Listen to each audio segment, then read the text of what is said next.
You've been to Sudan and Darfur several times in your career. 8 times, I think. 8 times. Why was it important for you to cover that story, and Well, what did you take away? Sudan was important because of Darfur, because it was genocide.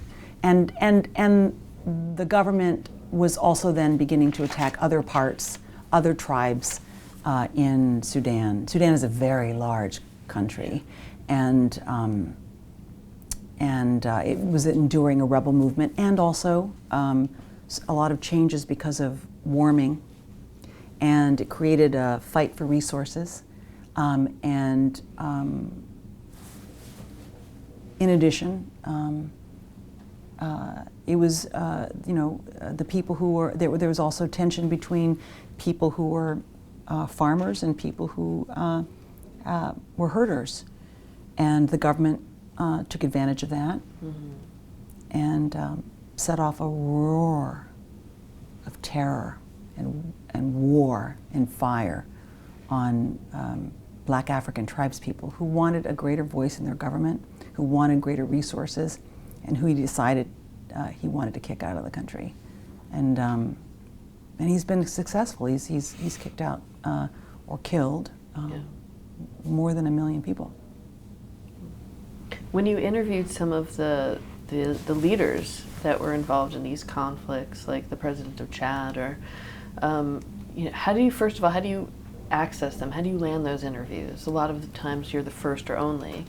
Right. So you reach out through their embassies. You reach out, especially for big interviews like that. Interviews with world leaders. You don't sort of arrive generally and interview them. You can get lucky. You may not get a yes, and then you get a yes. When I went to Iraq to interview the foreign minister Tariq Aziz leading up to the U.S. shock and awe in Baghdad, I got a no at the beginning, and then I finally got a yes and had to actually return by car to Baghdad to do that interview. So sometimes you do get a yes like that. But more often than not, you have to set that up ahead of time, or at least set the stage ahead of time by talking to their aides and putting your name out there and saying, we're going to be there and we'd like to be, if you could be available on this day. So that's how that happens. Omar Bashir was like that. We wanted to interview, it was very hard for an American journalist to even be allowed in Sudan. The first time I went to Sudan, I actually illegally crossed the border, which NBC wasn't happy about, but I felt I needed to, and I don't regret it. But when I went back to interview Omar Bashir, to get a green light to even land in Sudan, in the capital city, was, had to be pre-approved. And, a lot of times world leaders have a reason that they want to talk to you. There's something they want to say to the world.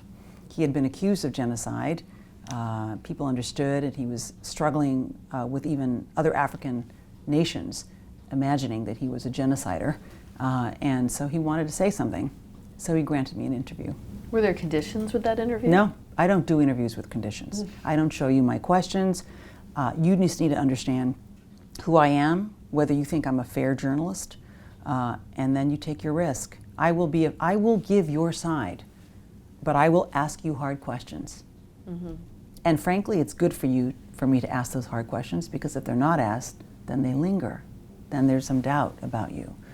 So no preconditions. The only conditions tend to be when, where, how long. Sometimes you're pressured to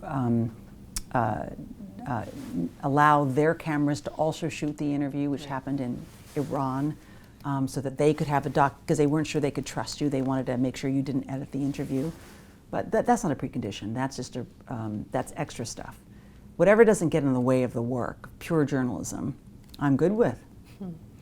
What in your toolkit did you bring to, say, interviewing Omar al-Bashir to remain neutral, to not let other stories or preconceptions about him cloud the question? I'm not, I wonder sometimes if I always was a perfect interview with Omar al-Bashir. I know I did a great interview. It was probably the hardest, most challenging interview of my career because it was an interview with a known genocider, which I'm not even sure that's a word, but you know what I'm saying. Yeah. A person who had set off genocide. And I obviously I had researched and had studied as much as I could, everything I could about what was going on. But actually, can I be really honest what happened? Mm-hmm. I spent a weekend trying to think, how would you interview Hitler? Yeah. Do you interview him like he's a monster? And I thought, yes. But then I thought, no. The story here is how a human being can do such a thing. Not how a monster can do something like this. How can a human being do such a thing? And why? And why, what are the reasons? Right. Why does a human being convince him or herself that this is the right course of action? That is where the news is. That's where the illumination is. So that meant I had to acknowledge Hitler was a human being. Omar Bashir is a human being. Okay, so how do you ask a human being these questions? And so that's how I began to realize the path to interviewing not just Omar Bashir, but despot after rebel leader, after world leader of perhaps dictatorial impulses after another. That's how I did it. I started realizing that to get at the truth, mm-hmm. you had to face the truth that a human being is capable of this. Why? Do you think you got answers? I did. I did get answers. I mean, I did have to push him, and when I said earlier, I'm not mm-hmm. sure I was perfect, it's because at one point I said, but, President Omar Bashir, you have, and I raised my voice slightly and was more accusatory in my question.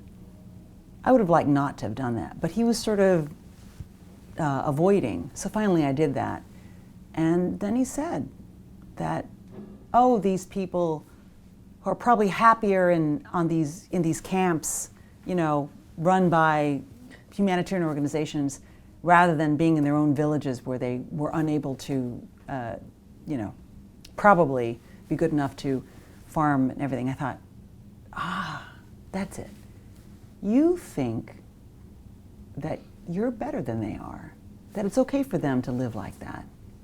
You think that they're not quite as human as you are. And when his answer revealed that, and I thought, that's kind of how it happens. Right. We convince ourselves that we're more human than the other. We realize that our needs are such that we can diminish this person who is less human than we are, less worthy, less important. And that's how we justify to ourselves. It's a narrative we tell ourselves. Mm. And I think it's possible for any one of us to be vulnerable to this darkness without practice and education and intelligence. It is unfortunately, I think, just as human beings are filled with light, there is this that lingers in us.